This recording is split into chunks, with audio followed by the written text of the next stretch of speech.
Du coup, ouais, on allait dans la même école, donc qu'est-ce que tu peux dire sur ton école, les cours, les profs, les locaux, etc., l'organisation? En fait, le principal problème, ça va être dès que tu arrives en N2, la Bumpo, ça va être la grammaire. Tu vas apprendre 4 à 5 notions par jour, ce qui est intenable.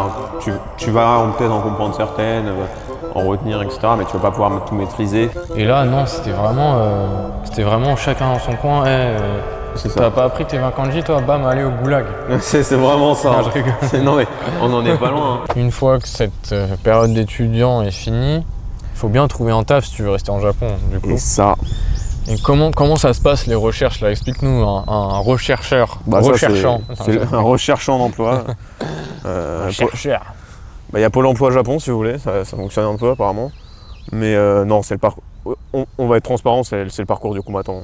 Pour trouver dur, hein. un bon job au Japon, peu importe les études que vous ayez faites. Du coup, je reviens vite fait sur le baito que tu as pu faire. Si tu peux faire un baito pendant ta période d'étudiant, c'est intéressant parce que ça prouve aux entreprises japonaises que tu n'as pas fait qu'étudiant, profiter de ta Yes Life avec les boîtes de nuit et tout. Ça prouve que tu as déjà essayé de t'intégrer dans le monde du travail japonais, peu importe le baito que tu auras fait, le temps partiel. Donc ça peut aider. Moi, c'est un peu l'erreur que, comme j'ai dit, que j'ai faite. Mais pour vous situer un peu, là on est quoi? On est début octobre. J'ai commencé à chercher un travail dans le milieu du conseil business consulting fin août.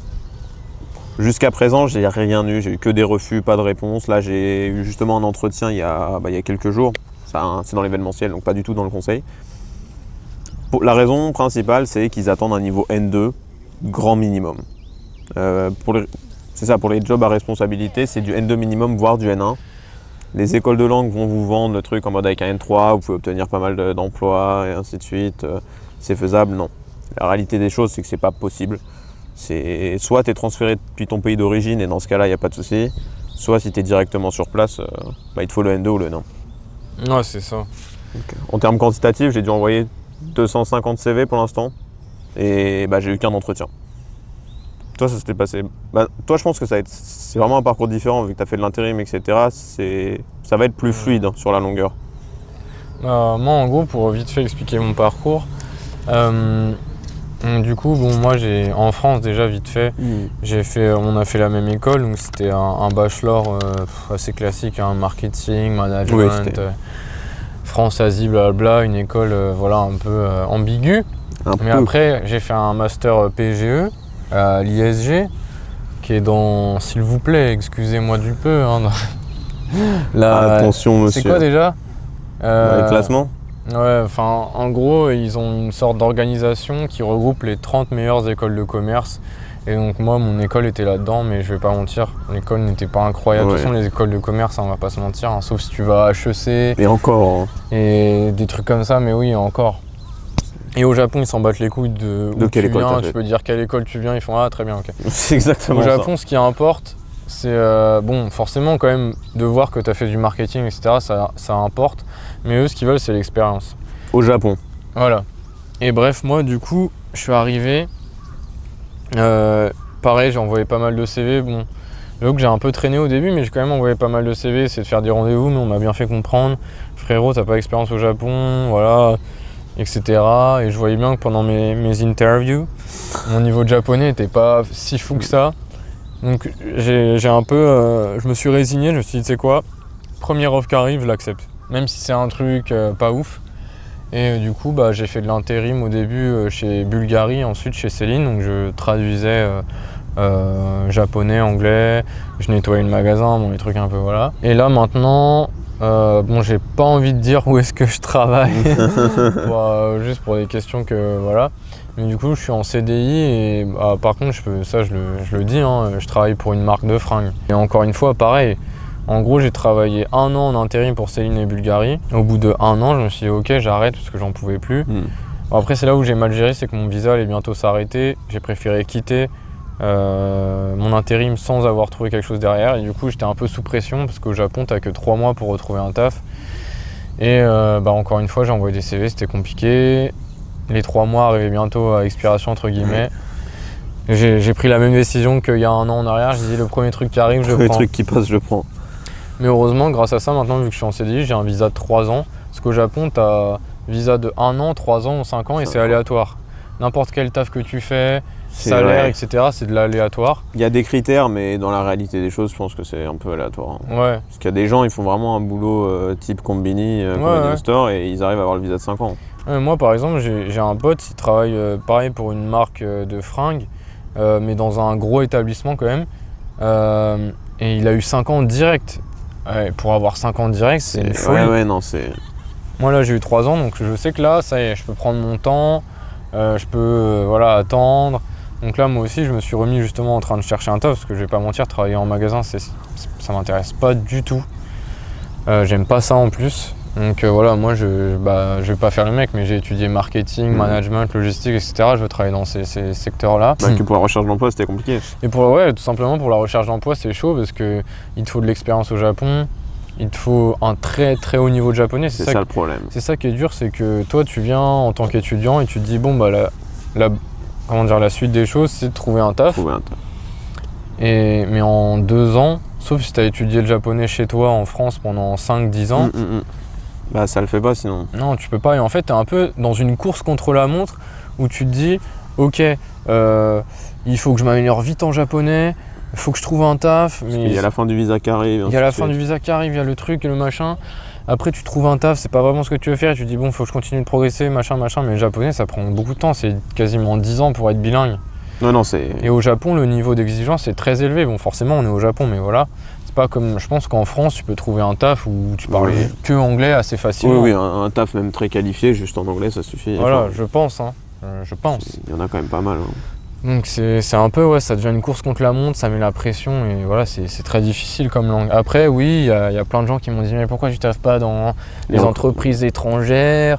Pourquoi tu fais pas un truc full anglais? Mais en fait, même ça, c'est pas que c'est faux, mais même si tu vas dans une entreprise, par exemple, je travaille pour une entreprise française, je sais pas moi, il y a quoi? Il y en a pas mal. Je pense que les plus faciles d'accès, ça va être tout ce qui est recrutement. Ouais. Le recrutement, c'est assez simple d'accès. Après, si vous aimez faire ça, tant mieux. Ouais, voilà, en fait, c'est pas vraiment les entreprises qu'il faut cibler, c'est quel métier. Par exemple, le recrutement, l'IT, là, ouais, t'as pas forcément besoin du japonais. Développeur, tout ça, voilà, c'est juste en anglais, ça suffit. Bah après, si vous parlez ni anglais ni japonais, voilà, vous me tirez une balle dans le pied, mais c'est sûr que par rapport à l'expérience, tu vois, ça, je m'étais un peu bercé, je rebondis vite fait là-dessus, c'est qu'en France, j'avais quand même un peu d'expérience, parce que j'ai fait un master et en alternance, après j'ai continué un peu en CDD, ainsi de suite, pendant quasiment 3 ans, en consultant, en développement pour des startups japonaises. Et je m'étais dit, bah, on fait tout en anglais, un petit peu de japonais par-ci par-là, et ça suffisait, parce que j'ai travaillé pour plus d'une 30aine de startups japonaises, et tout s'est passé très bien en anglais. Et quand je suis arrivé là au Japon et que j'ai recherché, je me suis dit, ça va, ça va être pareil. Et quand j'ai vu N2, N1, N2, N1, et que j'envoyais quand même les CV candidatures et qu'on me disait profil très intéressant, mais voilà, vous ne parlez pas assez bien japonais. Bah, du coup, tu dis, je vais prendre entre guillemets le premier truc qui passe. Et voilà. Hein. Bah, moi, ouais, c'est vrai que je me disais, bon, quand même, au Japon, tu as des multinationales gigantesques, hein, Nintendo, Mitsubishi, Toyota, etc. Et je me disais, mais quand même, les mecs à la tête de ces entreprises doivent bien parler anglais. Et non, même les grands patrons, ils s'en foutent. Hein. Ils vont dans les entretiens, les rendez-vous importants. Soit ils ramènent, je sais pas, des traducteurs, soit ils parlent un anglais broken et ça passe. Parce que, moi, je sais pas. Parce que c'est les grands patrons. La magie des choses, mais c'est fou parce que tu te dis, bon, ces mecs-là, ils vont bien avoir besoin de quelqu'un qui parle anglais, mais. Enfin oui, ils ont besoin, mais ils veulent quelqu'un qui parle japonais, pas juste qui blablate ou qui est un peu bon. Non, ils veulent un mec bilingue, un mec natif limite. Donc là, je me dis, bon, c'est chaud, mais bon, on est encore qu'au début, entre guillemets, de notre aventure. Et on refera la même vidéo dans 10 ans. Dans 10 ans, ouais, quand on aura les gosses. 5 ou 10 ans. On aura les gosses, le crédit de la baraque, etc. Pour dire comment ça se passe, hein, parce que bon, malheureusement, ça c'est le taf, c'est une partie des choses qui est difficile au Japon. Bon, forcément, c'est ce qui conditionne ta vie, le taf. Oui.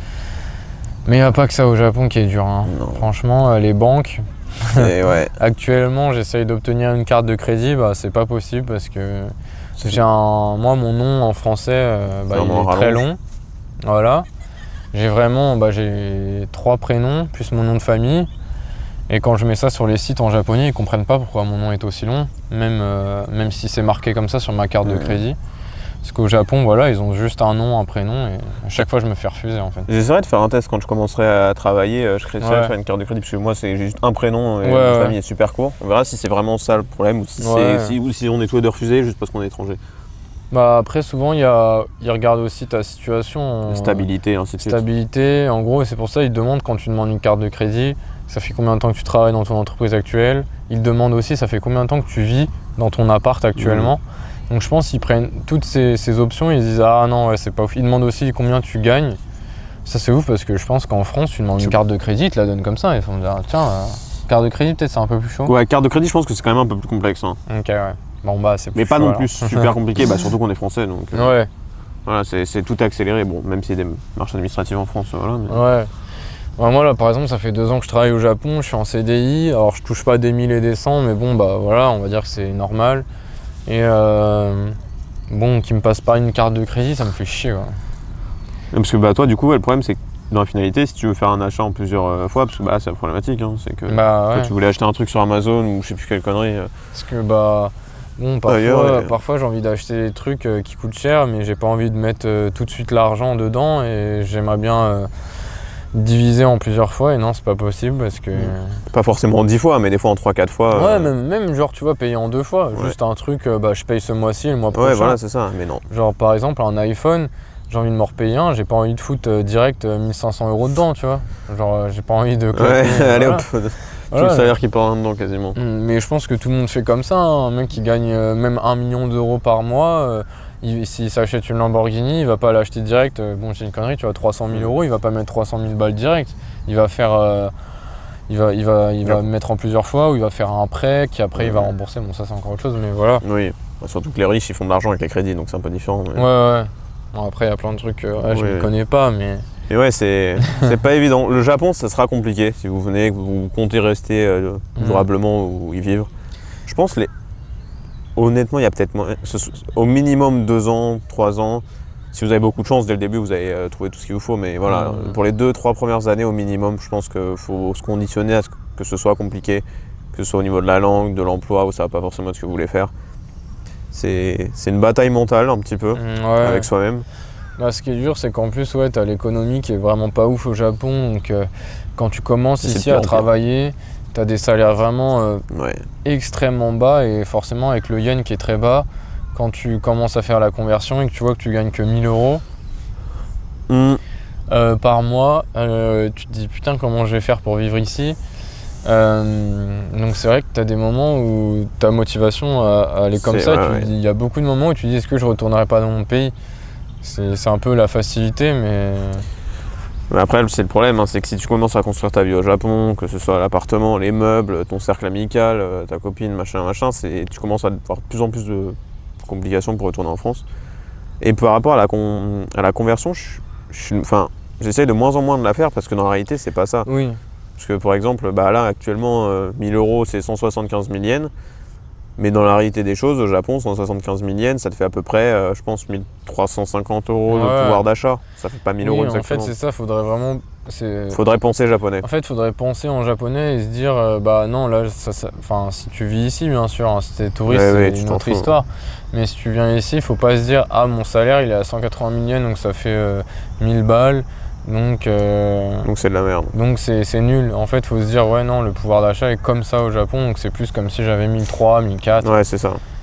Mais ce qui reste compliqué, on va pas se mentir pour vivre. Ce qui reste dur, surtout quand t'es à Tokyo et que tu te dis que tu vas forcément avoir un bon salaire, etc. Mais après, ça dépend du taf que tu fais. Si tu vis un peu dans la campagne, etc., genre Fuchu, ça passe. Ouais, c'est clair.